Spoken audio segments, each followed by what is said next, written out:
वैसे तो क्रिकेट के खेल में कई ऐसे आक्रामक खिलाड़ी दिए हैं जिन्होंने कि दर्शकों का भरपूर मनोरंजन किया है। और जब ऐसे खिलाड़ी का नाम लिया जाता है तो उसमें शाहिद आफरीदी का नाम ज़रूर लिया जाता है, जिन्होंने कि अपने खेल के दम पर कई रिकॉर्ड अपने नाम किए हैं। इसी वजह से उनका निकनेम ही बूम बूम आफरीदी पड़ गया था। तो आइए बात करते हैं इस सितारे की ज़िंदगी के बारे में। शाहिद आफरीदी का जन्म 1 मार्च 1980 को खैबर पाकिस्तान में हुआ था। उनके पिता का नाम साहबजादा फजाउल रहमान था। शाहिद आफरीदी को बचपन से ही क्रिकेट के खेल में काफ़ी दिलचस्पी थी और जब भी क्रिकेट का मैच टीवी पर आ रहा होता वो सब कुछ छोड़ करके क्रिकेट मैच देखते थे बचपन में। शाहिद आफरीदी अपना रोल मॉडल इमरान खान और पूर्व महान गेंदबाज वसीम अकरम को अपना रोल मॉडल मानते थे और बड़े होकर उनकी ही तरह बनना चाहते थे। पाकिस्तानी क्रिकेटर की तरह आफरीदी का भी सपना था कि वो एक दिन अपने देश के लिए क्रिकेट खेले। शाहिद आफरीदी का क्रिकेट के प्रति इतना जुनून था कि जब वो घर से निकलते थे स्कूल के लिए तब वो स्कूल नहीं पहुंचते थे, पहुंच जाते थे क्रिकेट मैदान में। शायद यही वजह थी कि जब वो 6 क्लास में थे तब वो इंटर स्कूल की तरफ से क्रिकेट खेलने के लिए उनको सेलेक्ट कर लिया गया था। जबकि उस टीम में 10th और 12th के बच्चे और भी प्लेयर थे, लेकिन उस वक्त शाहिद आफरीदी सिर्फ 6 क्लास में थे। शाहिद आफरीदी एक महान ऑलराउंडर थे जो अपने लेग स्पिन और हार्ड हिटिंग के लिए जाने जाते थे। जूनियर क्रिकेट खेलने के बाद 14 साल की उम्र में शाहिद आफरीदी ने कराची की तरफ से अपना फर्स्ट क्लास डेब्यू कर लिया था। और जब पाकिस्तान में कायदे आजम ट्रॉफी हुआ था उसमें काफ़ी बेहतरीन और काफ़ी शानदार बॉलिंग करते हुए 44 विकेट आफरीदी ने झटके थे और कायदे आजम ट्रॉफी में जिताने में उनका बहुत बड़ा योगदान था। उसके बाद उनको पाकिस्तान के राष्ट्रीय इंटरनेशनल टीम से खेलने के लिए बुलावा आ गया था। ये बात है अक्टूबर 1996 की समीर कप, जो कि ये कप 4 देशों के बीच होने वाली थी। पाकिस्तान थी, श्रीलंका था और केनिया था और साउथ अफ्रीका थी। इस टूर्नामेंट की शुरुआत में ही पाकिस्तान के लेग स्पिनर मुश्ताक अहमद चोटिल हो गए थे। उसके बाद इस मैच में शाहिद आफरीदी को मौका मिल गया। आप दर्शकों को सुनकर के हैरानी होगी कि शाहिद आफरीदी महान बल्लेबाज और महान दुनिया के हिटर बल्लेबाज, जो कि जब टीम में आए थे तो एक बॉलर के तौर पर आए थे। उनका सिलेक्शन जो हुआ था एक बॉलर के तौर पर हुआ था। शाहिद आफरीदी ने एक दिवसीय क्रिकेट केनिया के खिलाफ अपना डेब्यू कर लिया था, जबकि इस मैच में शाहिद आफरीदी को कोई भी कामयाबी नहीं मिली थी और उनके बल्ले से भी कोई रन नहीं आए थे। उसके अगले दिन दूसरे मैच में वसीम अकरम ने एक साथ बैठे हुए थे, शाहिद आफरीदी और वसीम अकरम। तो वसीम अकरम ने उनको पूछा कि क्या तुम बैटिंग भी कर सकते हो? तो शाहिद आफरीदी ने जवाब दिया कि हाँ बिल्कुल मैं कर सकता हूँ। उसके बाद वसीम अकरम ने शाहिद आफरीदी को बैटिंग करने के लिए दिया और खुद बॉलिंग करने के लिए चले गए थे।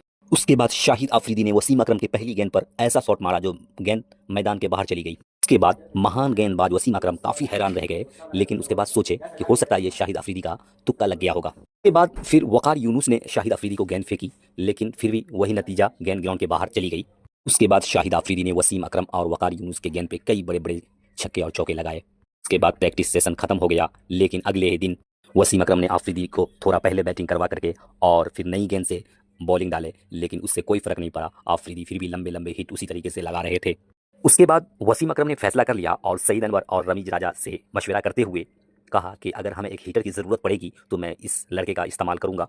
लेकिन कुछ ही समय बीता था, उसके बाद एक खबर आई कि वसीम अकरम के पिता बहुत बीमार है। उसके बाद वसीम अकरम पाकिस्तान लौट गए और वो मैच नहीं खेल पाए। 4 अक्टूबर 1992 को कप्तान ने वसीम अकरम की बात को याद रखा कि वसीम अकरम आफरीदी के बारे में क्या बोले थे और उन्होंने श्रीलंका के खिलाफ शाहिद आफरीदी को नंबर 3 पे उतारने का फैसला कर लिया, जहां उन्होंने आफरीदी ने श्रीलंका के खिलाफ खेलते हुए क्रिकेट जगत को अपनी आक्रामक बल्लेबाजी से पूरे क्रिकेट जगत को हिला करके रख दिया था। और दोस्तों हम बता देना चाहेंगे कि ये वही मैच है जिस मैच की वजह से शाहिद आफरीदी को एक पहचान मिला और उसी दिन से बूम बूम आफरीदी उनका नाम पड़ गया। हम आपको बता देना चाहेंगे उस मैच में केवल 37 गेंद में अपना शतक बना करके एक विश्व रिकॉर्ड बना दिया था शाहिद आफरीदी ने। उन्होंने अपनी इस विस्फोटक पारी में 11 छक्के और 6 चौके लगाए थे। उस समय पे शाहिद आफरीदी की इस सेंचुरी की बहुत ही अहमियत थी, जबकि उस समय कोई भी बल्लेबाज सेंचुरी मारता था तो काफ़ी बॉल खेल करके 70-80 बॉल खेल करके ही उनका सेंचुरी हुआ करता था। कोई कोई तो 100 बॉल खेल के सेंचुरी मारते थे तो भी बहुत बड़ी बात थी, लेकिन इन्होंने 37 गेंद पे सेंचुरी मार करके एक विश्व रिकॉर्ड बना दिया था। उस समय पे 260 या 270 का अगर कोई टीम स्कोर बना लेता था तो उस स्कोर को विनिंग स्कोर माना जाता था।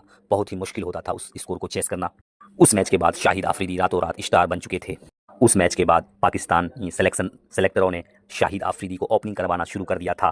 के बाद एक ओपनिंग या सलामी बल्लेबाज कहें तो बनाया गया था, जबकि उस सलामी बल्लेबाज में सईद अनवर और शाहिद आफरीदी को भेजा जाता था। शाहिद आफरीदी से ओपनिंग करवाने का एक ही मकसद था कि पावर प्ले के अंदर ज़्यादा से ज़्यादा स्कोर बना लिया जाए, और उसी तरीके का शाहिद आफरीदी और सईद अनवर दोनों सलामी बल्लेबाज आते थे और शाहिद आफरीदी एक तरफ से काफ़ी आक्रामक अंदाज में बैटिंग करते थे। उस समय पाकिस्तान की टीम काफ़ी मजबूत हुआ करती थी। सईद अनवर और शाहिद आफरीदी की जोड़ी कुछ हद तक इस मकसद में कामयाब भी हो रही थी। उस समय तक तो ठीक था, लेकिन उसके बाद शाहिद आफरीदी कभी कभी गैर जिम्मेदाराना शॉट खेल करके अपना विकेट गंवाना शुरू कर दिए। उसके बाद काफ़ी आलोचना होने लगा पाकिस्तान क्रिकेट में, और पाकिस्तान ऑडियंस में काफ़ी उनका आलोचना होने लगा। लेकिन शाहिद अफरीदी की एक ख़ास बात ये थी कि वो एक आक्रामक बल्लेबाज होने के साथ साथ एक शानदार लेग स्पिनर भी थे, जबकि पाकिस्तान में उनके जैसा कोई लेग स्पिनर उस वक्त में नहीं था। कई बार तो ऐसा हुआ था कि उन्होंने अपनी बॉलिंग के ही दम पे अपनी टीम को जीत दिला देते थे। इसी वजह से चयनकर्ता जो थे पाकिस्तान के, उनको बल्लेबाजी में काफ़ी विफल होने के बाद भी उनको कभी नहीं हटाते थे और उनको टीम में रखते थे, क्योंकि एक वो लेग स्पिनर थे और वो अगर बल्लेबाजी में कुछ नहीं करते थे तो अपनी बॉलिंग से वो विकेट लेकर के टीम को मैच जिताते थे। तो मुझे दीजिए इजाज़त, नमस्कार। ये थी शाहिद अफरीदी की छोटी सी कहानी।